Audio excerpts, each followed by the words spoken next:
இன்றைக்கி அதனால தான் சவுளுடைய ஆட்சி கவிழ்ந்தது. சவுலை கர்த்தர் வெறுத்ததோடைய காரணம் என்ன? யோசனை பண்ணிப்பா. அவனுக்குள்ளே பெருமை வந்துருச்சு. அந்த பெருமை வந்தவன வசனம் சொல்லுது, சவுல் 4 இடத்துக்கு சுற்றி திரிந்து அப்புறம் தான் எருசலேமுக்கு வந்தான்னு சொல்லப்பட்டிருக்கு. நல்லா கவனிச்சு பாருங்க. அப்போது சுற்றி திரிகிற பழக்கம்லாம் எப்போ ஒரு மனுஷனுக்குள்ளே வரும் சொல்லுங்க? அந்த பாபிலோனிய ஆவியை வந்தாது. ஏன்னா பிசாசோட குணம் என்னென்ன, நான் பூமி எங்கும் சுற்றி திரிந்து அதுக்கப்புறம் தான் வந்தேன்னு சொல்லுவான். நல்லா கவனிச்சு பாருங்க. இந்த பூமியை சுற்றி திரிகிற பழக்கம் எங்கே வரும்? பிசாசோட குணம். நல்லா புரிந்து கொள்ளுங்க. அது நமக்குள்ளே வரக்கூடாது. ஒன்று. இரண்டாவதாக, அதே இடத்துல இந்த பாபிலோனுடைய ஆவி என்ன செய்யுமா பாருங்க. 6ஆம் வசனத்தை வாசிங்க. அதே அதிகாரம், ஆதியாகமம் 11:6. அப்பொழுது கர்த்தர், இதோ ஜனங்கள் ஒரே கூட்டமாய் இருக்கிறார்கள், ஆமென், அவர்கள் அனைவருக்கும் ஒரே பாஷையும் இருக்கிறது, ஆமென், அவர் இதை செய்ய தொடங்கினார்கள், ஆமென், இப்பொழுதும் தாங்கள் செய்ய நினைத்தது ஒன்றும் தடைபட மாட்டாது என்று இருக்கிறார்கள். நல்லா கவனிங்க. அவங்க சிந்தை கவனிச்சிங்களா?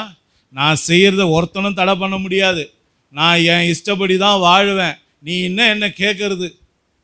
இந்த வார்த்தையை டோனை நல்லா கவனிச்சிங்க. இந்த பேச்சு நம்மகிட்ட இருக்கான் அப்பனா அது கர்த்தருக்கு செய்கிற துரோகம்.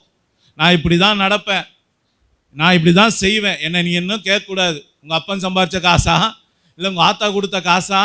நான் இப்படி தான் நடப்பேன், என் இஷ்டம், இது நான் சம்பாரித்தேன், இது என் பலன், இது என் வீடு, என் சொத்து அப்படின்னு சொல்லி யாரெல்லாம் எந்துன்னு சொல்லி ரொம்ப பெரிய ஒரு மேன்மை பாராட்டுறோமோ அந்த இடத்துல கர்த்தர் இறங்கி வந்து என்ன பண்ணுறாரு?